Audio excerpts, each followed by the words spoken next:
오늘은 군 위탁교육에 대해서 한번 알아보도록 하겠습니다. S오피서의 홍사명 원장입니다. 저도 군 생활을 하면서 장교 생활을 하면서 주변에 위탁교육을 받고 오신 분들도 많이 돼 있습니다. 저는 고려대학교에서 학업을 했었는데 군에서의 그 장교분이 선배라고 그러시더라고요. 아, 그러십니까? 몇 학번이세요? 이렇게 물어봤는데 별로 구체적으로 얘기는 안 하시더라고요. 대신에 고대 경영은 같다 그래요. 그래서 그러시냐고 알고 봤더니 위탁교육을 받으신 분이더라고요. 네, 위탁교육은 그 당시에도 있었고 수십 년 동안 지금 진행되어 왔는데 이 부분에 대해서 국방부에서 좀 더 혁신적인 면이 필요하다고 생각을 해서 이 영상을 촬영하게 됐습니다. 무엇보다도 군 위탁교육은 어쨌든 전투 현장에 있다가 교육을 받으니까 얼마나 좋아요. 그 부분 것도 다 국가가 비용을 다 대주고요. 그런 상태이기 때문에 어떻게 보면은 복지 차원이라고도 볼 수 있고요. 아니면은 군에서의 어떤 안식, 쉬는 기간이라고도 볼 수도 있을 거예요. 물론 학업을 또 열심히 해야 되기 때문에 그 과정이 힘들 수는 있을 거예요. 그렇지만은 아무래도 전투 현장에 있는 거랑 실질적으로 대학에서 캠퍼스 생활하는 것은 많이 다르지요. 그래서 당시에 군 위탁 장교들과도 좀 대화를 많이 나눠보고 그런 경험을 가지고 있기 때문에 군 위탁 교육이 되게 수월하게 들어가더라. 실제로 그런 부분들이 있는데 이 부분에 대해서 오늘 한번 좀 봐야 될 것 같아요. 특히 국방혁신 4.0 과정 관련된 부분이 있고요. 또 최근에 논란이 됐던 의대 편입, 바로 군 위탁 교육을 통해서 이루어진 의대 편입 문제도 좀 다뤄볼 것이고요. 의대 편입을 군 위탁 교육으로 간 다음에 다시 민간 세계로 와요. 국가가 모든 교육시켜주고 입혀주고 재워주고 했는데 다시 민간 생활에 나와가지고 자신의 개인적인 의료 활동을 한다.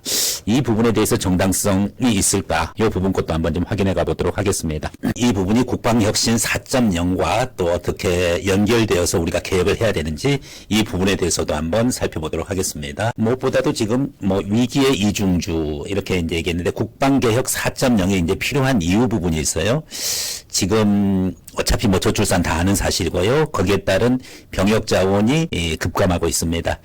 군대의 인력이 좀 부족한 부분 것은 어제 오늘의 문제는 아니지요. 그런데 이 부분에 대한 해결이 예전에는 여성 의무 복무제까지 도입해서 남성 여성 구별하면 안 된다 그래가지고 양성평등 복무제를 하자 이런 부분들이 있고 다른 국가들의 사례를 얘기하기도 하죠. 실질적으로 거기까지 가는 부분 것은 좀 무리고 우리가 이와 같은 인구 절벽에 따른 병역 자원 부족 문제를 어떤 식으로 해결할 것이냐 이렇게 했더니 바로 AI, 드론 이와 같은 4차 산업혁명 기술을 통해 가지고 인력 부족을 해결하고 그와 같은 방식으로 나갔을 때 진정으로 국방개혁 4.0을 달성할 수 있다. 이런 차원에서 국방개혁이 지금 진행되어지고 있고 그리고 또 어느 정도 설득력 있는 부분이 절벽에 의해서 우리가 갖는 위기가 AI에 의해서 이 부분 것을 기회로 삼을 수 있다라는 군 바깥에서의 일반 산업체에서의 그와 같은 논리도 있는 만큼 이것을 군에다가 적용하는 것은 큰 문제는 아닐 것 같아요.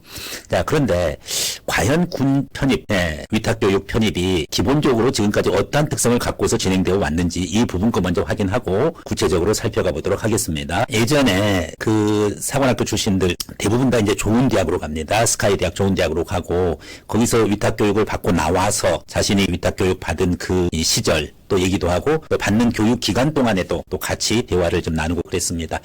보통 대위 이때 일반적으로 대위 때 좀 많은 것 같아요. 군마다 좀 다를 수 있겠습니다만은 그래서 이것은 개인의 복지고 또 자신의 학력도 추가되어지는 부분들이 있으니까 승진수단 가점이 많지는 않은데 어쨌든 개인적인 측면에서는 분명히 자신의 어떤 학업적인 성취를 달성할 수 있다라는 부분 것은 개인의 복지 수준이 아닌가. 그리고 그 당시에 진행됐던 것은 다 문과, 특히 그 중에서도 전략 전술적인 요소가 들어가 있는 경영학이라든지 아니면 군 관련된 행정학이라든지 이쪽 분야가 주로 군 위탁교육의 일반적인 행태였어요. 근데 이제 지금은 학위라든지 어떤 개인의 복지, 개인의 승진, 그리고 또 안식년 이런 개념에서는 확실히 벗어나야 돼요.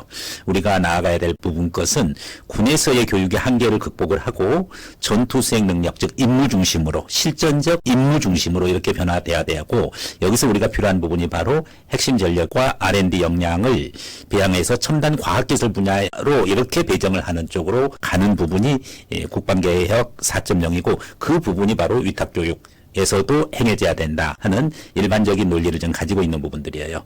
자, 그렇다라고 하면은 우리가 왜 그런 변화가 필요하냐? 뭐 전장의 언어가 바뀌었습니다. 예전처럼 이번에 러우 전쟁에서 봤듯이 기술 전쟁이죠. 그래서 거기에 따른 우리가 이제 준비해야 될 부분이 뭐 생성형 AI라든지 또 뭐 무인 정찰기라든지 그리고 항공에서의 뭐 VR 시뮬레이터 그리고 또 특히 이제 최근에 세종대 AI 로봇 융합학과 같은 경우에는 로봇 관련되는 부분 것의 전장에서의 활용 이러한 다양한 부분의 현대전의 특성이 기술적으로 전개되어지고 있다는 사실이고 이러한 측면에서 봤었을 때 국방개혁 4.0을 효과적으로 시행해야 되는 부분이 있고 거기서 군위탁교육도 바뀌어야 되지 않느냐 이런 부분들이 좀 언급되고 있고요.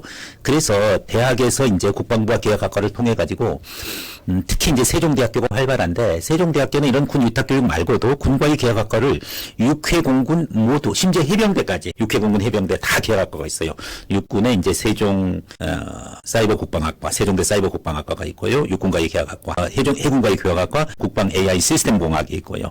공군과의 개혁학과 항공 시스템 공학이 있고요.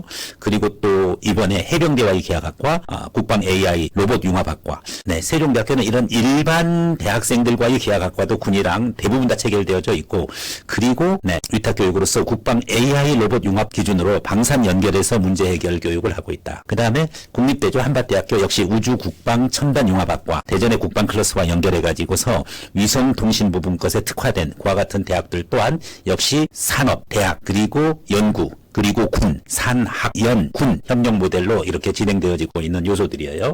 자, 그러다 보니까 예전처럼 그냥 위탁교육 하면은 대충 뭐 쉬고 오고 뭐 학점 뭐 따고 뭐 대학생활 또 사관학교 다닐 때 못했거나 아니면은 또 나름대로의 어떤 스카이 대학으로서의 학력 세탁 뭐 이런 쪽이었다라고 하면은 이번에는 좀 상당히 좀 검증이 좀 고도화되고 그리고 프리라이드 무임승차는 없도록 그렇게 되어져야 되는 차원에서 다소 이 부분이 강화되어지고 있는 건 사실이에요. 그래서 과거의 프리패스 그냥 대충 국방부 추천만 받으면 됐던 것이 아니라 공인영어 또 기본적으로 어느 정도 점수 있어야 되고 필탁고사 전공 관련되는 필탁고사도 봐야 되고 특히 서류만 가지고 하는 것이 아니라 또 인성면접 지원면접 단순한 것이 아니라 심층면접을 통해 가지고 제대로 군사적 활용성을 평가해야 되는 거 아니냐. 그래서 일반 민간 학생들과 동등한 경쟁을 통해서 위탁교육 또는 위탁편입교육이 이루어져야 된다라는 그런 목소리가 크죠. 그래서 이제 대표적인 이제 서울대학교에서 아무래도 이런 차원에서는 좀 강화가 좀 되어 있어요. 일반적으로 필기고사도 보고요. 그리고 서류심사 부분 것도 어학 능력이랑 그 다음에 또 공대 같은 경우에는 꽈락제도 같은 것도 통해 가지고서 구체적으로 서울대만큼은 대충 이렇게 군생활이 있다라고 해가지고서 학업을 이수할 수 있게끔 되어 있지는 않습니다.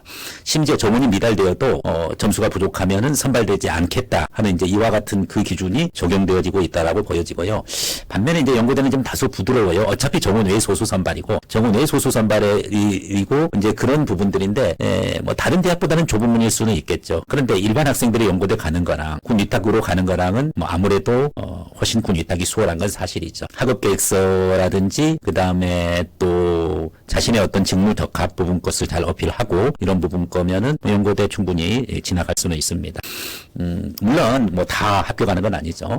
반면에 이제 객관적 점수를 기준으로 해서 선발하는 위탁교육생도 있어요. 중앙대나 건국대 같은 경우에는 뭐 필탁고사를 본다든지 또 무려 뭐 많은 배수로 선발을 해가지고서 거기서 경쟁자 중에서 추린다든지 하는 이제 그런 방식으로 이렇게 되어 있는데 이거는 육해공군이 각 군별로 자기의 어떤 특색을 가지고서 군에 대한 이제 위탁교육 부분 것의 인력을 보충하고자 하는 측면이 있죠. 그래서 뭐 육군에 갖는 특성, 해군 최근에 이제 스마트 네이비 기준으로 해가지고서 해군이 갖는 특성, 공군 뭐 원래 기술군이었으니까 뭐 말할 필요가 없겠죠. 그래서 육해공군 자체가 자신들의 인재상에 맞는 그와 같은 인재들을 키우기 위해서 군 위탁교육을 일반 대학에다가 의뢰하는 거고 그렇게 해서 그 일반 대학에서 그와 같은 각 군별 인재에 맞는 그 인력을 보충하는 부분이고 이것은 국방개혁 4.0의 일환으로 이렇게 좀 보여지는데 이러한 좋은 취지가 있었는데 이것을 항상 악용하는 이제 그런 부분들이 좀 있죠. 그리고 또 부작용이라고 이해해야 되겠습니다.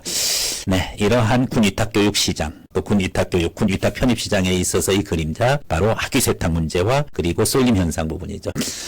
일반 편입은 뭐 보통 50대 1, 100대 1 막 넘어갑니다. 평균적으로 54대 1 정도 이렇게 되는데 군 위탁교육은 그렇게 경쟁률이 높지가 않아요. 평균 예를 들어서 한 3대 1 정도 부분이에요. 그렇다라고 하면은 거의 뭐 10배 이상 20배 이렇게 차이가 납니다. 편입은 정말 바늘구멍 뚫기죠. 근데 군 위탁 편입은 수월하게 상대적으로 일반 편입에 비해서 이렇게 들어간다는 것은 뭐 공정성 시비도 있을 수가 있고요.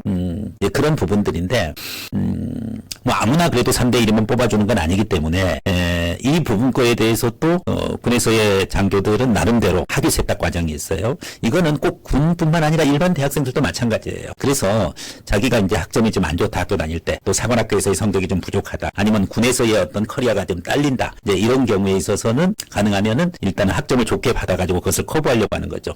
그래서 학점은행을 통해 가지고서 좀 쉽게 땁니다. 학점은행 일반 뭐 대학교에서 실제 학점 따는 거에 비해서. 그래서 우리가 말하는 전적대학 학점 부분 거가 예전에 실제 자기가 대학 다녔던 전적대학 사관학교의 어떤 성적 아니면 군에서의 또 일부 이와 같은 시험 성적 이것이 아니라 학점은행을 통해 가지고서 받은 그와 같은 이 학점 이러한 GPA를 가지고서 그렇게 가지고서 세탁을 해서 내가 원하는 군 위탁 편입으로 명문대학을 또 원하는 대학을 그렇게 해서 지원하는 이제 그와 같은 방식으로 이렇게 있는데 뭐 모든 대학이 다 이 부분이 통하는 부분 것은 아니고요. 뭐 일부 대학들이 지금 이제 이런 부분 거에 있어서 뭐 학점은행 기준으로 해가지고서 입학생을 또 받아들이고 있는 부분이 실질적인 현상들이라는 거죠. 자, 더더구나 이제 가장 이번에 이제 또 이슈화되는 것은 의대도 가능하냐? 의대 위탁 교육도 사실은 존재한다는 것이고 이제 이 부분이 과연 그러면은 군의관이라는 이제 군대에 필요한 그와 같은 의료인들을 양성하는 것이어야 되는데 군의관으로 계속 남아 있지 않죠. 의무복무 기간 끝나면은 바로 전역을 하고 자신이 민간병원에서 또는 대학병원으로 이동할 것이기 때문에 이거는 인재 양성이 아니라 완전히 목튀 아닌가 이제 이러한 논란이 좀 있는 거죠. 실제 등록금 전액 그러면서 이제 장교 또 급여 또 다 나가죠. 그다음에 이제 병원에서 또 일부 급여 있고요. 이러한 혜택은 받을 거 다 받고 군에서의 남아 있는 그와 같은 비율은 불과 17%에 불과하다. 10명이면은 8명 이상이 다 의무복무 후에 바로 전역을 하고 민간으로 나가는데 군에서 먹을 거 또 재울 거 다 먹어주고 입혀주고 재워주고 급여주고 그리고 또 심지어 위탁교육까지 해주고 이런 부분 것으로 해서 군에서는 필요한 의료 인력은 확보하지 못한 채 다 모두 또 민간병원으로 이렇게 나아가는 부분 거가 있는데 이 부분 것은 좀 제도적인 한계가 있어요, 원래.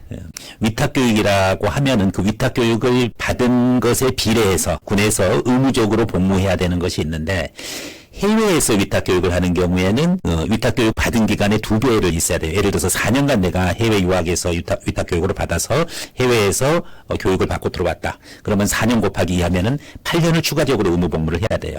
그런데 국내 대학은 국내 의대에서 내가 예를 들어서 교육을 뭐 몇 년을 받았다. 그러면 그 해당하는 기간 동안만 의무복무를 하는 거기 때문에 실질적으로는 이 부분이 문제가 돼요. 네. 그래서 의대 위탁교육 부분 거가 먹튀 아닌가 이런 많은 비판을 받습니다. 실질적으로 이렇게 그러면 다 나가게 된다라고 하면 문제가 되는데 뭐 나갈 수도 있죠. 뭐 자기가 의무복무 끝나면은. 근데 문제는 의무복무 기간이 너무 짧다는 거예요. 왜냐하면은 일반적으로 해외 위탁을 이렇게 교육을 받으면은 자기가 교육받은 기간의 2배를 의무적으로 복무를 해야 돼요. 예를 들어서 3년 동안 해외 유학 위탁 교육을 받았다 그러면은 6년을 근무하면 되는데 의대는 대부분 다 한국의 의대가 좋으니까 국내 의대로 위탁 교육을 받게 되죠. 그러면 국내 의대로 위탁 교육을 받게 되면은 국내에서의 교육은 수련 기간이랑 의무 복무 기간이 좀 중첩돼요. 그래서 실질적으로 추가적인 의무 복무가 없게 되는 그런 문제가 발생을 합니다. 그게 바로 이제 이런 부분이에요. 해외 국외 위탁 교육은 의무 복무 기간이 2배로 늘어나는데 국내 위탁 교육은 거의 동일한 위탁 교육을 받게 된다는 거죠. 그래서 실질적으로 어차피 또 그 기간 동안의 수련 기간이기 때문에 의무 복무 기간과 중첩되고 그래서 실질적 가산 복무가 없고 전역을 하게 된다. 이렇게 되는 제도적인 맹점이 우선적으로 있는 거예요. 이 부분 것을 그러면은 그대로 방치해야 되느냐 이거죠. 선발 과정서부터 또 국민권익위원회에서 또 개선했음에도 불구하고 논란이 지금 지속되고 있는 부분 것을 우리가 좀 짚고 넘어가야 되는 부분들이 꼭 있습니다. 반드시 제도적으로 해결을 해가야 될 그와 같은 문제임에는 틀림이 없어요. 사실은 군에서는 가장 중요한 게 뭐죠? 임무입니다. 제대로 임무를 수행할 수 있고 그 임무에 도움이 되는 그와 같은 위탁 교육이 이루어져야 되고 그 부분으로 바뀌어져야 되는 것이죠. 그래서 미션 얼라이먼트, 임무 연계성이고 군에서의 문제 해결 부분 것에 도움이 되는 부분이고 여기에 위탁 교육이 필요하고 이와 같은 위탁 교육을 받기 위해서는 객관적인 그런 스펙을 가지고서 해야지 어떤 커리어가 있다, 또 단순한 직함이다 이런 부분 걸 가지고는 안 된다 이거죠. 학업 계획서도 단순한 학업 계획서가 아니라 군에서의 문제 해결, 군에서의 임무 수행에 대한 그와 같은 내용과 연결되는 그런 학업 계획서, 해결 제안서 이런 부분들이 돼야 될 겁니다. 기본적으로 영어랑 필답 부분 것은 당연히 제대로 되어져야 되는 부분 것도 있고요. 사실 예전에는 이것도 제대로 안 됐었어요. 그래서 단순한 스펙을 갖는 것이 아니라 이것이 스토리로 가야 되는 부분이고 여기에 대해서 우리가 이 부분 것을 제대로 국방혁신 4.0을 한다라고 하면은 국방부가 제대로 정책을 갖다가 수립해가지고 재정비하고 올바른 방향으로 나아가야 될 거예요. 그래서 책임지고 또 군의 효율성도 높여줘야 될 것입니다. 우선적으로 제안하는 부분 것은 의대 위탁 부분 거는 국내에서 하더라도 2배수 복무를 적용하는 게 맞아요. 왜 1배수만 적용합니까? 2배수 복무 적용하고 그래서 아니면 수련기관을 빼든지 그렇게 해가지고 제대로 군에서 투자해준 만큼 군에서 봉사해야지 될 것입니다. 그래서 먹튀를 방지하는 이와 같은 법적 구성력 부분 것도 마련해야 될 것이고 물론 또 그러면 지원자가 줄겠죠 당연히. 그 주는 부분 거에 대한 인센티브는 따로 생각을 하더라도 이 부분 거에 대해서 생각을 해야 될 것이고요. 두 번째 학점 은행제 세탁을 방지하기 위해서 예전의 대학생활 또 사관학교 생도 시절에 그와 같은 학점 성적 부분 거에 대해서 꼭 반영이 되어지도록 하는 것이 다고 생각을 하고요. 학점은 이제 기술적으로 따가지고서 학점 높이는 부분 것에 그와 같은 학점 세탁 부분 것은 이거는 군 위탁 편입뿐만 아니라 일반 편입에서도 사실은 좀 조정되어져야 될 문제입니다. 그 다음에 이제 마지막으로 성과 추적 부분이 있는데 군 위탁 교육을 받았으면은 제대로 보직에서 또 연구 성과 부분 거가 데이터화가 돼가지고서 사후 검증이 제대로 이루어져야 되는 부분이죠. 이 부분 것을 어디에다가 인사고과에다가 반영을 해서 어차피 직업군인은 뭐야? 진급을 먹고 사는 거니까요. 그런 차원에서 책임과 효율이 균형을 이루도록 그런 부분들이 좀 필요하고요. 이와 같은 걸 하기 위해서는 당연히 많은 또 행정 예산도 필요하고 또 그 예산을 효율적으로 쓰기 위해서는 예산을 또 제한해야 되고 여러 가지 문제가 발생하는 건 분명할 겁니다. 그래서 1일 교육비 또는 1인당 교육비 단가 설정이라든지 아니면은 제대로 교육이 안 됐었으면 환수 조치를 한다든지 그리고 학기별로 성적 모니터링 제대로 하고 그리고 또 이와 같은 행정적인 군에서의 위탁 교육에 대한 행정 그리고 예산 관리 부분 것도 철저히 이루어져야 될 것입니다. 이렇게 했을 때 비로소 위탁 교육이 단순한 혜택에서 안식년에서 심지어 의대 군의관 부분 것의 의무 복무를 하면서도 군 위탁 교육으로 해서 또 별도로 또 의대 편입 효과를 노리고 그렇게 해가지고서 민간병원으로 가버리는 이러한 현상을 막기 위해서 혜택이라기보다는 반드시 책임으로 그렇게 해서 과학기술 강군으로 가고 국방개혁 4.0의 내용에 적합할 수 있도록 그렇게 개혁이 되어져야 될 것입니다. 네, 오늘은 그렇게 해서 군 위탁 교육에 대해서 알아보았습니다. 여러분의 의견 받겠습니다. S오피서의 홍삼영 원장이었습니다. 감사합니다.